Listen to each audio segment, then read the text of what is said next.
Well, next up, I am delighted to welcome founder and orator extraordinaire, founder of Bitstocks and Stackfest Day 1 and Day 2 partner, Michael Hudson, to the stage to discuss his vision on how esports, NFTs and Bitcoin connect. Michael, please join me on stage.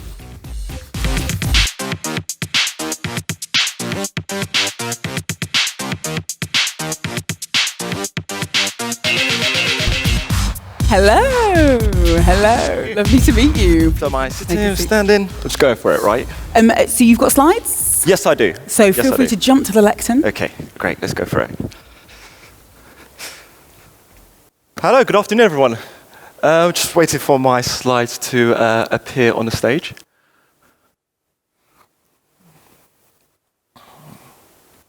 Right, while we're waiting for that, I'll just quickly introduce myself. My name is Michael Hudson. I'm the CEO and founder of a company called Bitstocks. Bit long in the tooth in the Bitcoin game. We incorporated back in April 2014, predominantly as an educational house to help demystify the subject matter of Bitcoin. And about 3 years ago, we pivoted, and we've been effectively building the equivalent of, I guess, Monzo on the blockchain. Now, the vision around why we made that transition is due to the fact, really, of the world that was so accurately depicted in this movie. By a quick show of hands, who's seen Ready Player One? Okay, awesome. I expected 100% of the room to have seen Ready Player One. So what Spielberg depicted in this movie, in my opinion, is the perfect cacophony of esports, what Bitcoin really is and what Bitcoin can really bring, and naturally NFTs, right? So in the Ready Player One movie, Halliday baked in an Easter egg, right? And then the whole setting of the movie was you've got the blend of the physical world, the real world, the one that we're all interacting with now, and of course this digital world, where the reward was to find the Easter egg, and I think the prize was like $500 million or something crazy like that, right? So you go into a video game with VR, and you uncover and unlock this digital item, and you get real value paid to you in the real physical world. So this very much captured our imagination. And to us, it's like, okay, well, where are we right now in terms of delivering this world and this reality? I'll say today, we're kind of at like the N64 level, okay? So by this, I mean a few years ago, we kind of had the invention for NFTs. It was birthed really on the Ethereum project. Again, quick show of hands, who remembers CryptoKitties? Okay, who remembers it breaking the Ethereum network? Okay, so that is what I mean by we're at the N64 stage of this movement, right? Because we've got this technology called blockchain. We've all got a kind of vague understanding that there's something interesting and new here. But in terms of how it's been applied, I think CryptoKitties pretty much has given us the demonstration that we're not really quite ready for mainstream. So what does it take to get to the PS5 levels, the Xbox Series X levels? How do we bring it up to present day today? How do we get the right combination of technology to get the right, say, chefs in the kitchen to cook up a perfect scenario that allows esports to truly actually flourish? So I say there's a couple of core components we need to factor in. Now, very quickly, I'm going to spend about maybe 3 to 5 minutes explaining, maybe even rearranging your understanding of what Bitcoin truly is, okay? Now, when Satoshi Nakamoto burst onto the scene, what he'd done is he took one of the most archaic inventions, one of the most archaic technologies of humanity, effectively a piece of paper, and he digitized it and made it public. That's the innovation of what Bitcoin is. Now, when you take that piece of paper, digital piece of paper, and you draw a line in between it, on one side you've got inputs, on the other side you've got outputs, credits or debits, as we will probably more often refer to it in the financial world, okay? Now, the other component of that is you've got all the inputs and the outputs, but also every single interaction, whether it be human to human, human to machine, or machine to machine, is logged on this piece of paper in a chronological time fashion. Very important. Timestamps, incredibly important, because it gives the context, it gives the reference. Why it's so important is because what this technology really is, if you've got a public ledger, and anyone in the world can pick up a pen and write to this piece of paper, because that's what the token is in Bitcoin. And a little quick address of a fallacy that we have in the space. Right now, everyone believes that the $47,000 diamond-encrusted Cartier pen called BTC is the penultimate example and demonstration of this technology, right? Well, the challenge is that if that diamond-encrusted pen, that's $47,000 that everyone likes to brag about, can only do 3 or 4 transactions per second, then if I was to give that pen and a piece of paper to any individual in this room and said to you, draw me a picture of Mario, right? 3 to 4 strikes per second. Right now, the average fee on a Bitcoin transaction is $10 to $20. Right? You would have spent hundreds of dollars before you've even got halfway through drawing me an image of Mario.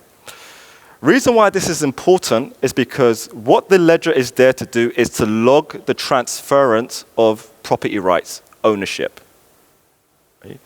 So if you've got a ledger that logs everything, the piece that is missing is, okay, well, if this is me logging my property rights, how do I associate my identity to the properties that I own? Now, the next aspect is probably something that people have been quite familiar with, especially if you've been not living under the rock these last 6 to 8 months. NFTs very much has taken the world by storm, right? So NFTs, it stands for non-fungible tokens. Effectively, all it really means is applying a logbook to any item, so physical or non-physical, right? So let's just say, for instance, that I wasn't talking through this microphone, and it was actually Beyonce talking through this microphone. It will probably have some degree of intrinsic value to her fan base if that was to be offered online, right, for sale. So if you apply a logbook to, say, this microphone, and you actually can prove and validate that it was genuinely utilized by a Beyonce, you've now created a market for an item. Right?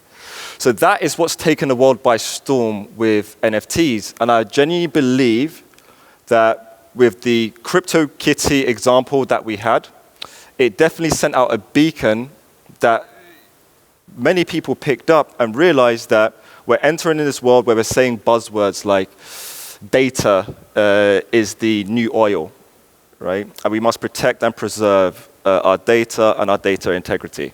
Right?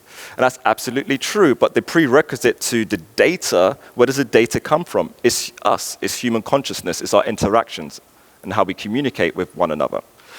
So if we have a technology where, going back to can you draw me a Mario, if it costs you too much to take what it is that you have thought and put it into an item, into a piece of art, into, say, a music release or album release, you have to be able to do that at a almost negligible fee. And then human consciousness, creativity, NFTs can truly actually flourish. The experience that we're having with NFTs today is still typically around about a couple $100 in order to actually take your idea and manifest your idea into a token and sell it on, say, OpenSea or Nifty Gateway, etc. But even with these technical limitations right now, we still have had an absolutely booming 6 to 8 months in the NFT space, where we even had pieces of art, such as the large one here, which is the Beeple, where he done a custom piece of art every single day and sold the whole set, and that was sold for $70 million about 6 months ago. Now, what I truly want to see with the next stage of NFTs is if we have a technology that truly captures the essence of human imagination with a very negligible fee, what does that mean for the next stage of this Ready Player One world it is that we're trying to create? So, esports. I grew up on CSGO. In fact, I grew up on CSGO. No, not CSGO. I grew up on Counter-Strike when Counter-Strike was, I think, 1.3. I got pretty competitive by the time it got to the 1.6 level. But everything about my days in Counter-Strike, which is about 20 years ago now, was all about bragging rights. That's all it was. It was all about bragging rights. If you wanted to be more competitive, maybe you go to a LAN event and a LAN tournament. Right? Where esports is today and competitive gaming is today, from the position that I am in the world of Bitcoin and NFTs, what I would love to see is an asset and an item from Counter-Strike be able to be transported into other video game experiences, where depending on how you have structured your token, you can even adjust the power differences of your item when it goes into a new gaming environment. For instance, I wouldn't want to have a weapon that is incredibly OP in one game, but when I transfer it into, say, another gaming environment, it doesn't have the same level or degree of, say, capabilities that it would have had in the original game. So we can have an environment where you can tweak and you can customize how you bring and transfer your assets from one virtual world into another virtual world. Now, combining these technologies together really is unlocking what I think even someone's mentioned it today, a term that we've now called the metaverse, right? So going back to Ready Player One, what they truly demonstrated is an interoperable world and a world of data and how data communications and AR, VR basically creates this new reality that we are calling the metaverse. Now, the prerequisite that we are working on so aggressively over at Bitstocks with Gravity is how do we take human beings and the experiences that we're traditionally used to and create a just as seamless environment of having these experiences online.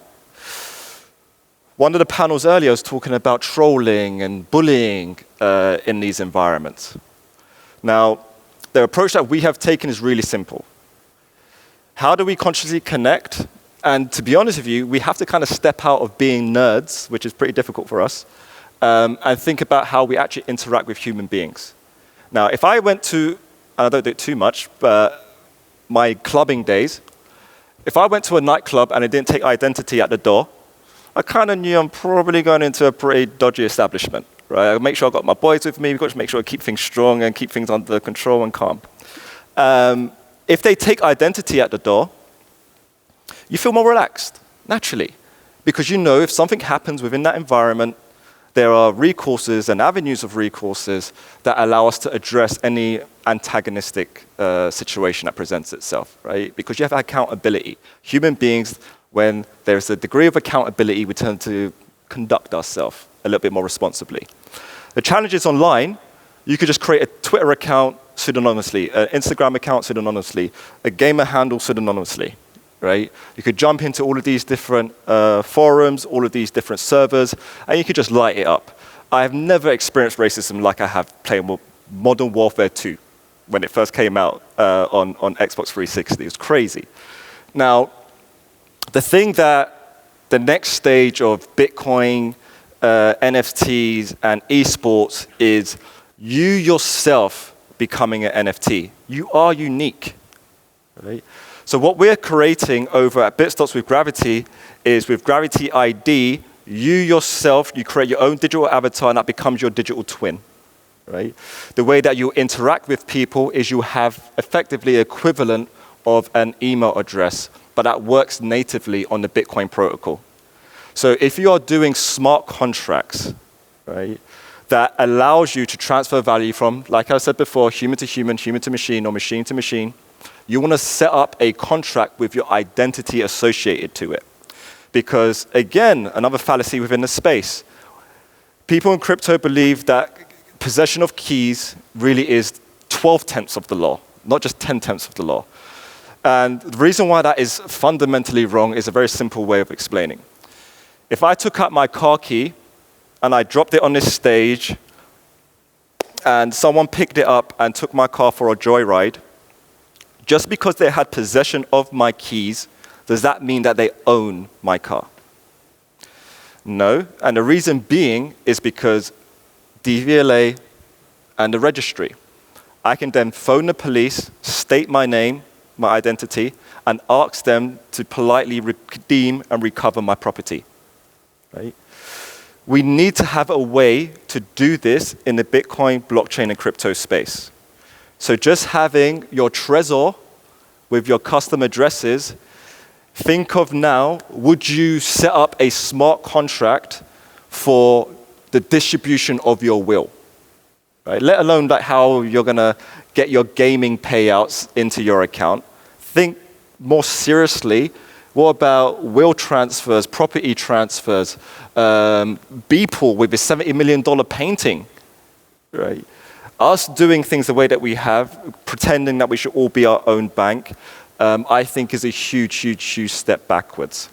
So with what we're doing with Gravity is you've got two different sides. We've got a Gravity banking side where we're building our personal account experiences, like I said, effectively Monzo on a blockchain. And that's where you buy and sell crypto. We are actually doing our pre-launch this month, and we're releasing our iOS app at the end of this month. So 29th of September, our iOS app goes live, and we really are the best place to buy and sell crypto in the UK and Europe. And later on in the year, we will be releasing Gravity ID and our NFT exchange. Now, we've actually separated NFTs away from traditional crypto, because psychologically and fundamentally, we see these as being very, very fundamentally different. Okay. Now, an example of what we're actually showing here is something that, if there's anyone in this room that'd like to talk to us about this in a little bit more detail, we'd love to. We've got our office open with the simulator rigs, so come and have a chat with us. But the idea behind the NFT that we've created there is something called a Gravity Cup. So what I would love, this actually was inspired by esports, is let's say, for instance, there's an esport racing competition or any degree of competition. This was actually inspired by the FIFA World Cup. So I don't know if it's still the case, but I know definitely in the past, the FIFA World Cup was actually made with gold, right? So it has an intrinsic value because it actually utilized gold. So we thought, well, Bitcoin's kind of digital gold. Why don't we create an NFT, a trophy made out of digital gold, right? So this is an example of a trophy that can actually have £100,000, £50,000, £1 million worth of Bitcoin, smart contract assigned to it, and then you can impose rules. So let's say, for instance, it's an esport event. Everyone's battling for the Gravity Cup. One esport team wins the Gravity Cup. This event takes place every single year or every single 3 months, for instance. Now, that team will have to defend that trophy, and if they did not submit themselves for the next tournament, the trophy will be automatically transferred back to the organizers to then be redistributed. You have the whole history of every event tournament winner on the digital logbook, which is the NFT. And also you can do things like, okay, well, if you've won the trophy, you are allowed at any given point while it's in your possession to withdraw 10% of the trophy's value. Now, for us, it was an idea we're speaking to an esport company about as a great way to promote their tournament and have a fixed static cost of investment in the trophy. So you can start off with £100,000 to start the trophy, for instance, but maybe later on you get sponsorships. So maybe Red Bull wants to sponsor the trophy, and now it's no longer called the Gravity Cup, now it's called the Red Bull Cup, and they top up with maybe another 200,000 or 300,000. And also you're exposed to the floating value of Bitcoin that we would assign to the trophy, which again gives you another speaking point for your competition it is that you're running. So everything that we do and what we see with esports, Bitcoin, and NFTs is about community. So all of our technology in terms of NFTs addresses the CryptoKitty issue. Everything in terms of cost of creation with our NFTs on the Gravity technology, instead of $50 to $100 to create an NFT on Ethereum, on the Gravity technology, it is consistently and reliably anywhere between 2 to 5 pence is what it is that we have tested at the moment. And I would just like to finish with a story actually that happened a few weeks ago about a young 12-year-old who made £290,000 creating NFT whales. Right? And the thing that I want to leave, the thought that I want everyone to think about is, where does he bank? Right? Is this kid an anomaly, or is this kid a pioneer of the imminent future? We, as a company, from effectively 3 years ago, have been building the exact infrastructure that we know kids like this individual who made £290,000 just on his summer holidays as a little project at home. That, for me and for my team, is a clear indicator that the future of finance and even the conversation of what money is has already changed and is going to continue to evolve and fundamentally change. We can now take human consciousness, tokenize it, and monetize it. Thank you. That's it. I'm going to get you to come and take a seat. So that was a pretty comprehensive presentation. Absolutely fantastic. I think, lots of detail there for people who perhaps maybe aren't as familiar with these areas. So I just wanted to sneak in one quick question before I let you go, which was, these three sectors are aligned in so many different ways, aren't they? When you look, Bitcoin, NFTs, esports, they're all areas that people are perhaps a little wary of, that perhaps people are a little skeptical of, and all have incredible potential. So what do you think is the key to all three, to taking them mainstream, if we even want to go there? Plumbing. So that's actually why I use the Mario reference. Whether it be Bitcoin, Ethereum, whatever the blockchain technology is, all they are is plumbing systems.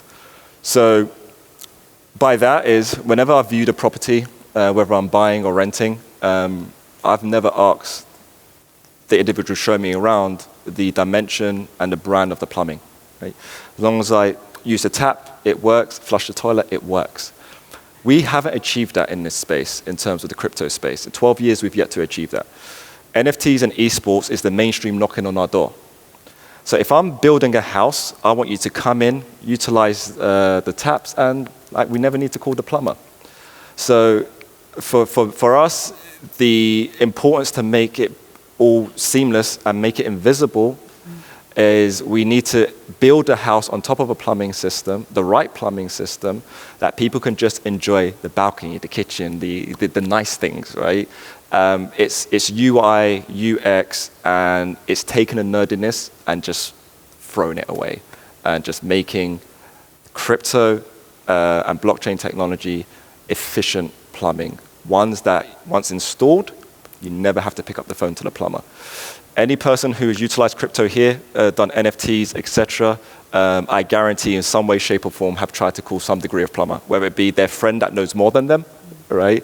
Whether it be a coder that they know, or whether they're just, hitting, Q&As and help sections to understand better how to utilize the tech. It's not your fault. It shouldn't be this difficult. It's on companies like mine to make it completely invisible and seamless. That's such a fantastic point, the plumbing. I love that. Well, thank you so, so much. As I said, hugely informative. So let's have a huge round of applause, Michael Hudson from Bitstocks.